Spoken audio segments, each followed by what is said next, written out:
Happening now, a man who has been arrested a dozen times so far this year is behind bars. Plus, the donation bringing Jamestown Police one step closer to getting a new bomb-sniffing K9.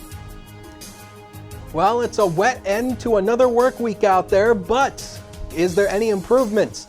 We'll talk about it in detail next as the news at noon starts right now. Live and on demand, this is WNY News Now. A Jamestown man who has been arrested a dozen times so far this year is now behind bars. Thanks for joining us for WNY News Now. I'm Justin Gould. Jamestown police say 42-year-old Patrick Blakemore was taken into custody after he allegedly painted the sidewalk in front of Forte Restaurant on East 3rd Street in downtown this week.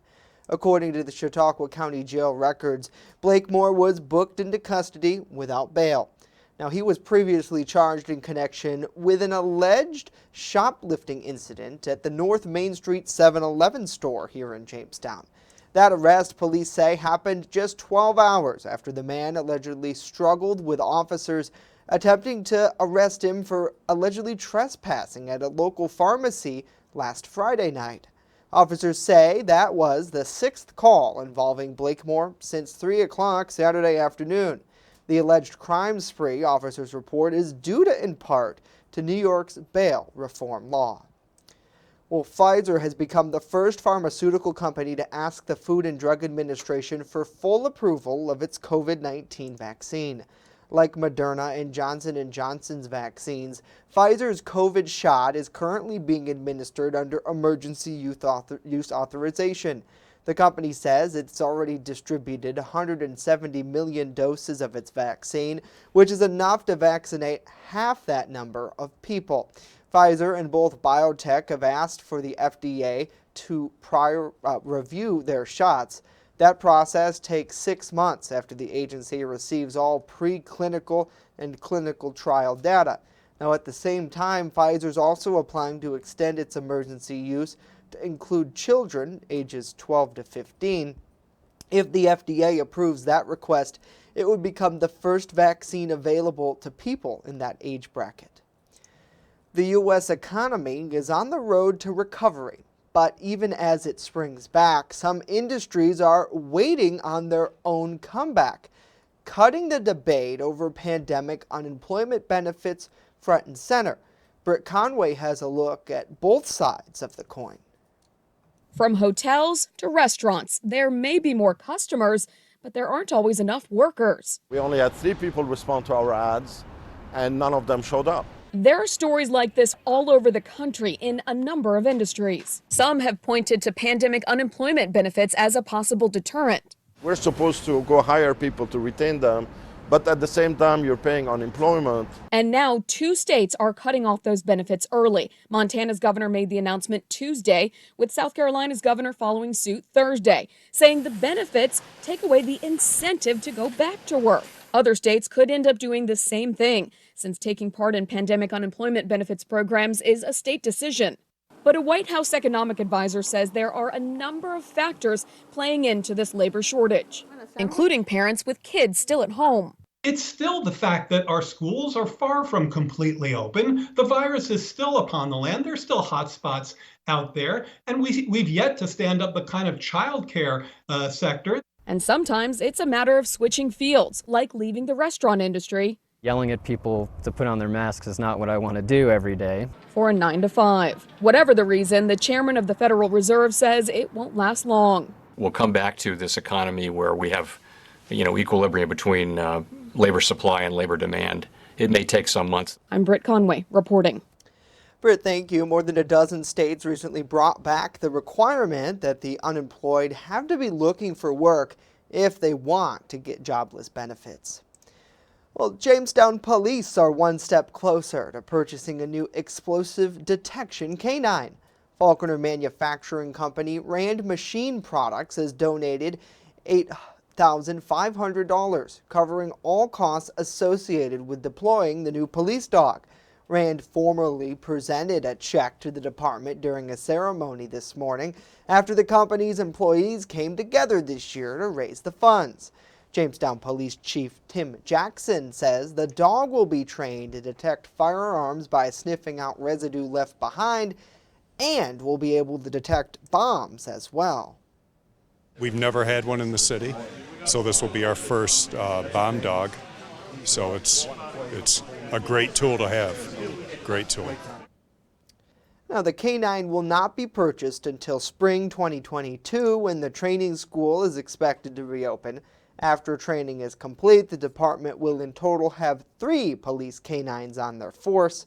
Jackson says he's very thankful for the donation and support the company has pledged to local law enforcement. Certainly great to see. Thanks for joining us for WNY News Now. Let us know what you think about these stories and more in the comments down below. We always love to hear from you. It's great to see Donna. Good to see Bridget, Doug, Pat. Good afternoon to Joanna. Happy Friday. Good to see Kayla, Don, and Aaron as well. And Joanna has a good point here. She says the happiest of Fridays, but ugh, is it November or May? I was actually going to mention it. So, yeah, because I happen to see her comment pop up here. But, yeah, spring is actually the rainiest season for us. We do get a lot of rain in spring, so it is not uncommon for us to get rain. But, man, it's been a wet pattern here recently. More rain falling here in Warren. Somebody walking across the Hickory Street Bridge right here. I don't know if you can see it right there. But, anyway, 44 degrees right now in Warren, and you can see the rain coverage. It's kind of starting to end now. The leading edge of it's starting to, or the back edge of it's now starting to come into the western southern tier. But again, through the afternoon, after this sweeps on through, the most of the rainfall through the afternoon will come to an end, and we may see a few breaks in the rain coverage though, but I don't think a whole lot in the way of sunshine for today. 51 was the high yesterday. We started the day at 38, 88, and 24 are the record highs and lows at the Jamestown Airport. So through the afternoon, widespread rain. Some of it could be soaking at times. The rain is going to end from west to east through the afternoon today, and another cool day, 42 to 48, completely different to where we were yesterday, where we had that sunshine abode with a northwest wind averaging 7 to 14 miles per hour. Now, tomorrow night, we do have a chance of seeing something very interesting in the sky. Plus, I'll tell you the Mother's Day forecast coming up as well in a few minutes. Justin? All right, Dakota, thank you. We'll be looking forward to that. Well, a new report by New York's Attorney General alleges that a campaign funded by the Broadband Industry submitted millions of fake comments supporting the 2017 repeal of net neutrality. The Federal Communications Commission's continuous 2017 repeal undid the Obama-era rule that barred internet service providers from slowing or even blocking websites and apps or charging companies more for faster speeds. The industry had sued to stop the rules before they were lost in that lawsuit. The AG says that the proceeding generated a record-breaking number of comments, more than 22 million of them, and nearly 18 million, the AG says, were fake. The goal of the broadband industry, according to the internal documents the Attorney General's office received, was to make it seem like there was a widespread grassroots support for the repeal of net neutrality that could give the FCC chairman at the time, quote, volume and intellectual cover for the repeal. Well, an act aimed at boosting health and safety in the workplace has been signed into law. New York State Capitol correspondent Karina Capabianca with more on how the New York Health and Essential Rights Act, or HERO for short, will change some health standards at local businesses. Advocates and progressive lawmakers are taking a victory lap now that the New York HERO Act has been signed into law. It requires the Department of Labor and the Department of Health to set enforceable standards that businesses must follow when it comes to infectious airborne diseases like COVID. Most workplaces will also need to allow employees to form safety committees. Additionally, it protects workers from retaliation if they report health and safety violations at work. For me, as a nurse, it's so important to have these protections in place because I know how it has been affecting our workers, how many lives we've lost because of this. The legislation has been criticized by business groups who say the rules will lead to lawsuits and added costs. Though the governor signed off on it, it's on the condition that lawmakers will make some amendments. The start of implementation is now expected to total 90 days rather than the original 30. Additionally, there will be a window of opportunity for employers to fix violations. There's a 30-day window when they're notified of violations of the safety requirements that they would have a chance to fix it before they would be subject to enforcement or lawsuits. Giannaris says he expects the amendments to be passed before the end of session next month. In Albany, Karina Capabianca. Karina, thank you. Next here, work on Jamestown's first skate park is underway. But first, the warning from the city's Board of Public Utilities. Stay with us as WNY News Now continues on this rainy Friday afternoon.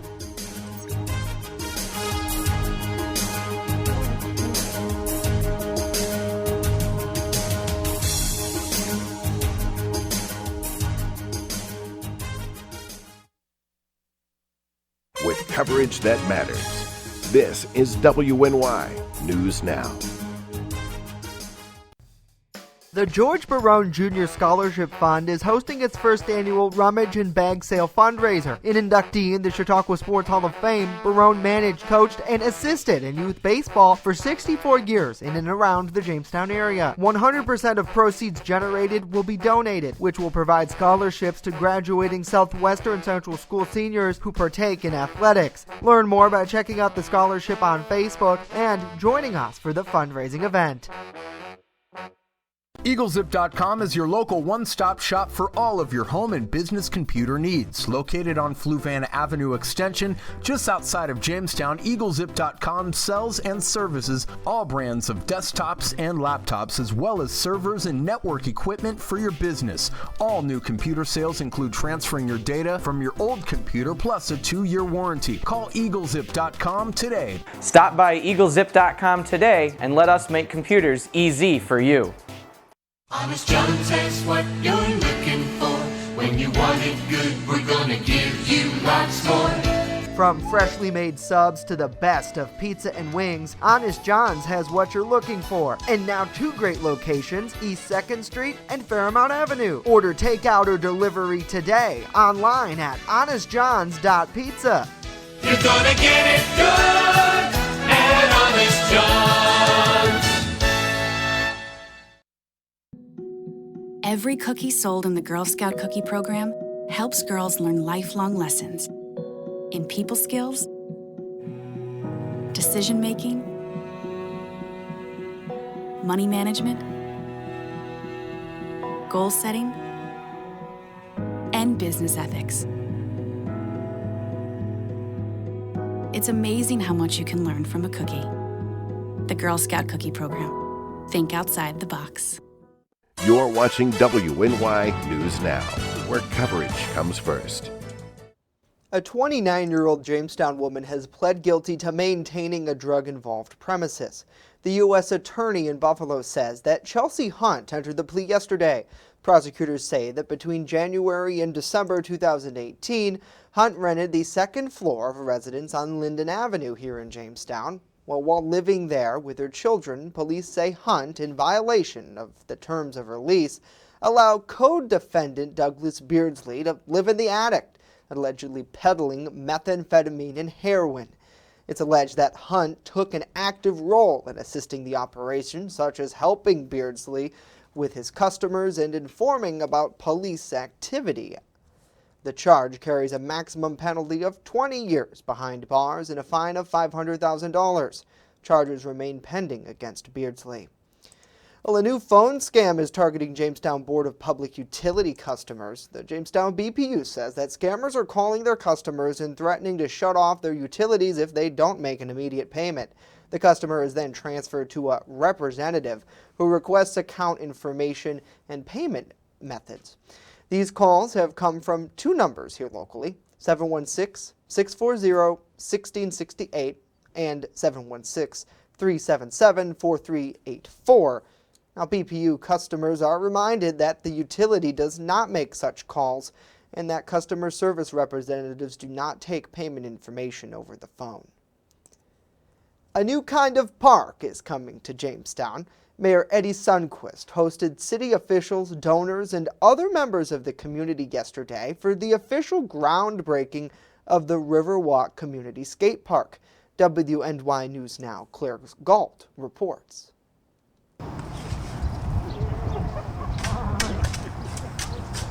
So the fact that we're still working on behalf of our kids, our youth here in the city of Jamestown, to make sure that we have a space where they can be the best they can be is so incredibly important. Among those who are helping bring ideas to life is Trevor Staples from the Skate Park Project, formerly known as the Tony Hawk Foundation, who promises the new skate park will be a crown jewel for skaters in Western New York. This public skate park for Jamestown will probably be a shining example of what people can do in the region. You know, it's been sort of a skateboarding drought, a skate park drought region, but now there's going to be a whole circuit of skate parks, including Jamestown. Fundraising began in earnest 3 years ago with a matching grant from the Tony Hawk Foundation, supplementing grants from the city and other sources. Pete Shira, owner of Jamestown Skate Products, led the effort, collecting donations as far back as 10 years ago. We'd start having skateboard deck art shows and just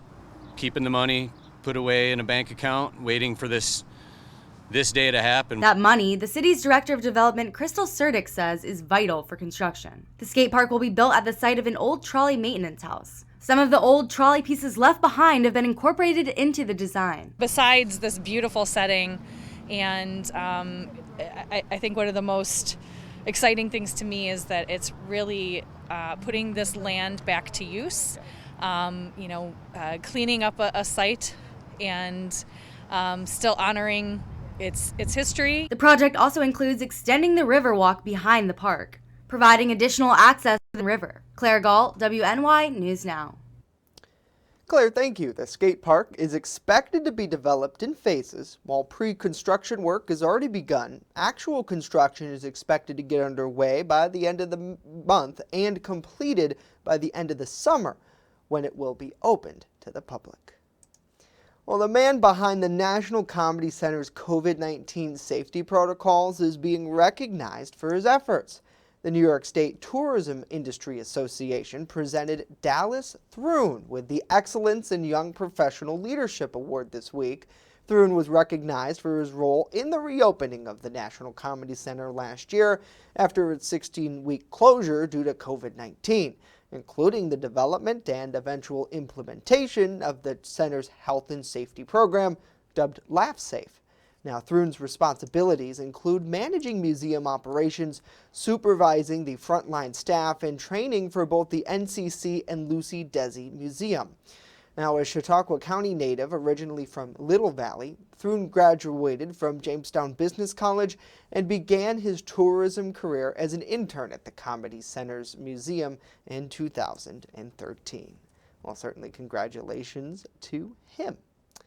Well, we thank you for joining us for WNY News Now. Let us know what you think about these stories and more in the comments down below. We always love to hear from you. It's great to see, good to see, well, my thing closed, so I don't actually have the comments open. Whoop. Oopsie.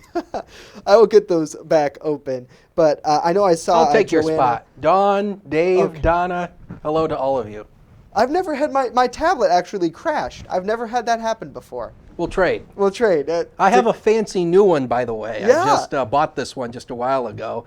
It's a gold iPad 8th generation along with the smart keyboard. Yeah, it looked And, good. And you got the radar, of course. Yep, up I've got today.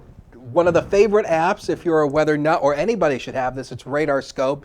It is the best radar app for the mobile platforms for iOS and Android. It is fantastic. Do you want to do weather just off of the tablet? I don't have the graphics loaded up on it, darn. but yeah.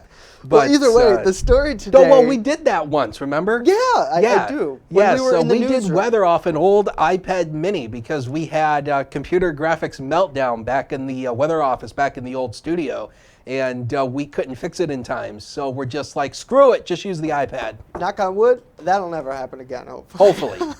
Hopefully. Today the story is the rain out there. Yes, Certainly yes, seeing it is. And the chance of rain over the next 5 days here, really today's going to be the most widespread rain at about a 90 to 95% chance. Now the weekend here is going to be a little bit interesting. There will be a chance of rain tomorrow and on Mother's Day, but understand Mother's Day is not going to be a total washout. That's the good news. It's going to be on again, off again type of rain, but it's going to be rain nevertheless for Mother's Day. But it's not uncommon to get rain on Mother's Day. Again, this is the rainiest season of the month. And as we go into next week, we actually start to dry out a little bit as we go into Tuesday and Wednesday. Something you might have seen on social media or online is a rocket launch that NASA is going to be doing down in Virginia tomorrow night at 8:02 p.m. And there is a chance we could see some of the cloud trails from the rocket launch. So this is a cool graphic that we created this morning that kind of tells you when you'll be able to see some of it. So right where the rocket launch is being held, about 0 to 30 seconds after the rocket is launched.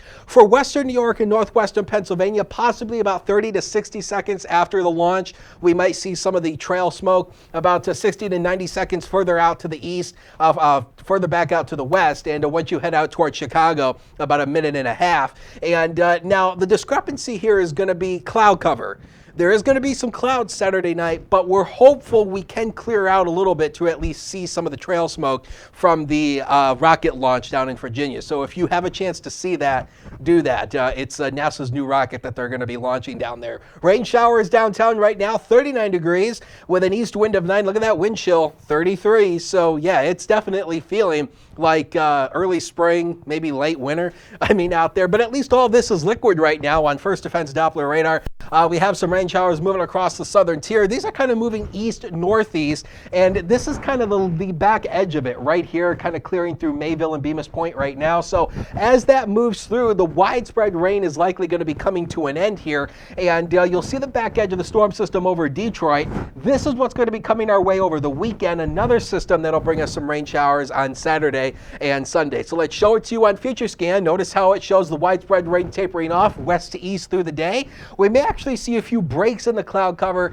I'm not too confident on that, but we may see a few breaks in the cloud cover. Mostly cloudy skies tonight, and then watch the rain showers start to redevelop again as we go overnight into tomorrow. And then by the time we head into tomorrow night again, we're hopeful we can get at least a little bit of clearing to see the rocket launch. But again, I'm not guaranteeing it. So don't be writing in saying, Hunter, you said we were going to have clear skies. No, I said we're going to be hopeful that we'll get some clearing. So don't write the email. All right, here we go with the zone forecast for the inland areas today. This is likely where we're going to, a big difference from where we were yesterday. Maybe 45 here in the city, 47 in Warren. The password is wet. Anybody who knows game shows will know that. How about the future? Next 7 days right now. 49 tomorrow, 51 for Mother's Day. Again, not a total washout with a few showers at times. Maybe a morning shower, 51. A better day Tuesday and Wednesday. We're back up to 60. And a couple more rain showers possible on Thursday. We will take a break and be right back.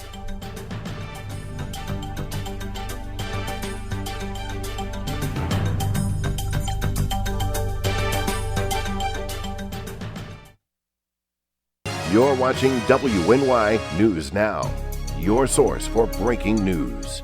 I'm a survivor. I'm a survivor. I'm a survivor. Testicular cancer is the leading form of cancer in men aged 15 to 35. 1 in 250 men will be diagnosed with testicular cancer. But 98% will survive if detected early. As a survivor, I believe early detection is the key. Learn how to do a testicular self-exam and other important facts about testicular cancer at oneball4tc.com. Slow down and move over. Move over. When you see signs, Lights, Vests. please give us some room. slow down and move over. when you need help It's our job to help you. to save you. Despite the danger, This danger is real. do your part. Please Slow down. And move over. move over. With coverage that matters, this is WNY News Now. Welcome back to WNY News Now. In an effort to help animals find their forever home, we're partnering with the Chautauqua County Humane Society in my favorite segment ever, it's the Pet of the Week. Joining us is Amanda Sublett to talk more about this week's featured furry friend. Hey, Amanda. Hey, Justin. I have my friend Fiona here. She is about 4 years old. She's still looking for her forever home. She's an energetic girl. Clearly not right now. It's nap time. She does well with little kids, but we want to keep those kids over the age of 5 because the little kids have a tendency to grab and pull at things, and she does not like that. She will get a little bit grumbly, so we want everybody's safety in mind. Let everybody be happy. She might be able to handle cats, but she does have quite a prey drive, so we're looking ideally a home with no cats. She does do well with other dogs, so she would have so much fun playing with them. And just, a couple walks a day or some kind of activity to keep her busy. Yeah, absolutely. I know it doesn't look like that right now, but it's dark, it's rainy outside. Everybody needs a nap every now and then. Exactly. One of the things that I don't think we talk about too much, but the rain's reminding me, so I'm going to ask, how does she do with water? My mom's dogs can't stand it. They don't like the rain. They don't like to go outside in it. They don't like to play in creeks. Do you know if she's been exposed to that and how she reacts? She's definitely been outside in the rainy weather, but she doesn't mind. When it gets warmer out, we do put a pool out for them to swim in if they want to, but we're not quite there yet, so it'll be a learning experience for her new adopter. Yeah, absolutely. Something that somebody can certainly, work on as well, I'd imagine. So you mentioned that she might be good with kids, and that's a big thing for a lot of families, I imagine, across much of the area. So when introducing, what are some of the things that you recommend that if a family sees her and they think that she might be a good fit, how do they get to that point? One of the things people like to do is go running up to the dog, or not necessarily running, but walking up pretty quickly because they're excited. It's a lot easier to let the dog come up to you. We don't want anybody feeling overwhelmed, and that can make a huge difference in that initial meet, that first time you guys are getting together, letting her get a chance to see you guys and smell you before she actually gets to interact. Everybody needs a little patience. Nobody likes to be rushed like that. Right, absolutely. I mean, you don't like anybody up in your face, and I think that's probably pretty self-explanatory for a lot of animals. Yes. And you mentioned that she could do well in another home, probably an active home, someone who can really get out, get a lot of walks in. In that process of if somebody has another dog, I imagine there probably is a certain level of trying to get them introduced to our friend Fiona, maybe even before a commitment is made. Absolutely. So in the end, we want to set everybody up for success. So we ask that they bring their dog to the shelters to meet Fiona beforehand. We're going to give them all the best tips and guides to get them started and making sure that relationship at home goes as expected.